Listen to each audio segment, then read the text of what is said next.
बेटी की सतरंगी शादी। मालिक, बहुत रात हो गई है। अभी तक मनीषा बिटिया दफ्तर से घर नहीं आई। अरे डोंट वरी रामू, आ जाएगी। समझदार और पढ़ी लिखी लड़की है, ऊपर से अपने फौजी बाप की तरफ बहादुर भी है। तुम जाकर खाना लगाओ रामू, वो आती ही होगी। जी मालिक। मनीषा मनोहर की इकलौती बेटी थी। मनीषा की माँ का उसके बचपन में ही स्वर्गवास होने और मनोहर के फौजी होने के कारण मनोहर ने अपनी बेटी को बिल्कुल लड़कों के जैसा ही पाला था। उस दिन देर रात को मनीषा का इंतजार करते हुए मनोहर और उसका नौकर रामू बात कर ही रहे थे कि मनीषा अपनी कार में ऑफिस से घर आती है। अरे रामू काका, बड़ी भूख लग रही है, जल्दी से खाना लगा दो। और कल मेरे कुछ खास क्लाइंट्स घर पर लंच के लिए भी आ रहे हैं, तो कुछ अच्छा सा बना देना। और बताओ मनीषा बेटा, ऑफिस का काम कैसा चल रहा है? एकदम जबरदस्त चल रहा है पापा। इनफैक्ट कल की प्रेजेंटेशन में तो मैंने 2 करोड़ की डील फाइनल कर दी और अगले हफ्ते हमारी कंपनी नया प्रोडक्ट लॉन्च करने वाली है। पता है पापा, मुझे इसका हेड बनाया जा रहा है। अरे वो ये हुई ना मेरी शेर बेटे वाली बात। वेरी गुड बेटा। रामू उस घर में पिछले 28 साल से नौकरी कर रहा था, तो वो घर के सदस्य जैसा ही था। रामू मनीषा को चिढ़ाते हुए कहता है, मनीषा बिटिया, आप कल बाजार से थोड़ी सब्जियां लेकर आओगी? कल तो आपके दफ्तर की छुट्टी भी है। काका, मैं आपको अपना मोबाइल दे देती हूँ, आप ऑनलाइन सब्जियाँ मंगवा लेना, मैं पेमेंट कर दूंगी। वो क्या है कि मुझे घर के कामों से थोड़ी एलर्जी है। ठीक है बिटिया। 2 हफ्ते बाद मनोहर को उसके दोस्त किशन का फोन आता है। अरे मनोहर, हमारी मनीषा बेटी के लिए एक बहुत अच्छा रिश्ता आया है। लड़का इंजीनियर है दुबई में। तू कहे तो बात आगे बढ़ाऊं? हाँ, रिश्ते की बात तो आगे बढ़ा ही सकते हैं, लेकिन लड़के वालों की कुछ शर्तें भी तो होंगी ना, मतलब लेन देन वगैरह। अरे यार, लेन देन जैसी तो कोई शर्त नहीं है उनकी। बस लड़की पढ़ी लिखी और घरेलू होनी चाहिए, जो कि यहाँ इंडिया में अपने सास ससुर की सेवा करे और घर संभाल सके। अरे यार किशन, तू तो मनीषा को जानता ही है, पढ़ी लिखी और जिम्मेदार तो है वो, लेकिन घर के नहीं बाहर के कामों में मुझे नहीं लगता कि वो मानेगी। लेकिन फिर भी मैं उसे पूछ के बताता हूँ तुझे।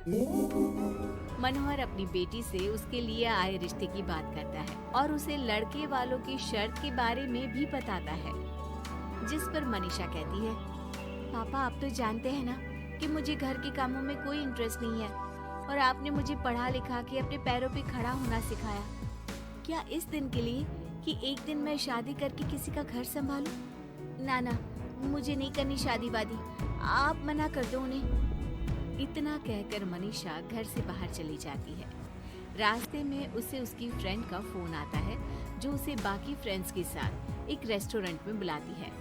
मनीषा जाना तो नहीं चाहती थी, लेकिन उस रिश्ते की बात से हुए खराब मूड को बदलने के लिए वो चली जाती है।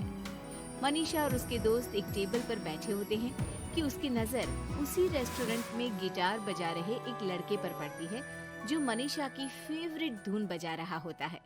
मनीषा झट से सारी बातें भूलकर उस गिटार की धुन में खो जाती है।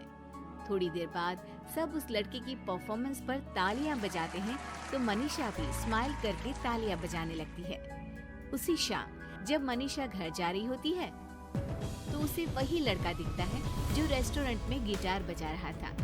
वो अपनी गाड़ी रोक कर उससे पूछती है कि हाय, तुम वही हो ना जो थोड़ी देर पहले रेस्टोरेंट में गिटार बजा रहे थे?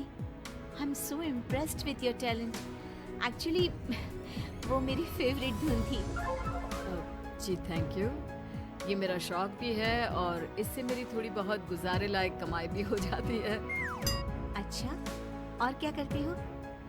जी मैं कॉफ़ी बहुत अच्छी बनाता हूँ, और कॉफ़ी के अलावा भी बहुत कुछ। एक्चुअली मुझे खाना बनाने का बहुत शौक है और खाली समय में या तो मैं गिटार बजाता हूँ या फिर कुकिंग करता हूँ। इसी तरह बहुत देर तक बातें करते करते दोनों एक दूसरे को अपना नंबर देते हैं और फिर धीरे धीरे पहले उनके बीच गहरी दोस्ती और फिर प्यार हो जाता है। फिर एक समय आता है जब दोनों शादी करने का फैसला करते हैं। मनीषा अपने पापा को गौतम के बारे में सब बताती है। मनोहर को गौतम बहुत अच्छा तो नहीं लगता, लेकिन अपनी इकलौती बेटी की खुशी के लिए वो हाँ कह देते हैं। दोनों की शादी हो जाती है और एक दिन अरे गौतम बेटा, क्या बात है, बहू रानी तो आते ही दफ्तर जाने लगी। सुबह जाती है, देर रात को आती है, और तू घर पे रहता है, तो घर भी तुझे ही तो संभालना पड़ता होगा ना अभी। जी आंटी जी, वो मेरा काम कुछ कम ही चल रहा है और घर चलाने के लिए किसी को तो दफ्तर जाना ही पड़ेगा ना, तो मनीषा ही चली जाती है और मैं घर पे रहकर सारा दिन करूँगा क्या, तो घर ही संभाल लेता हूँ। हाँ बेटा, कह तो तू सही रहा है, लेकिन समाज को क्या कहेगा?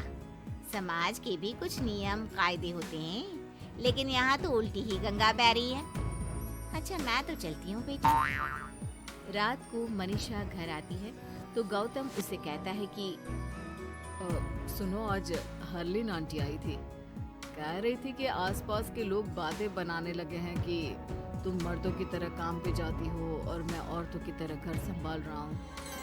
हाँ, पर तुम तो जानती ही हो ना कि मैं शादी से पहले से जॉब कर रही हूँ, तो फिर अब अचानक से मैं खुद को कैसे बदलूं?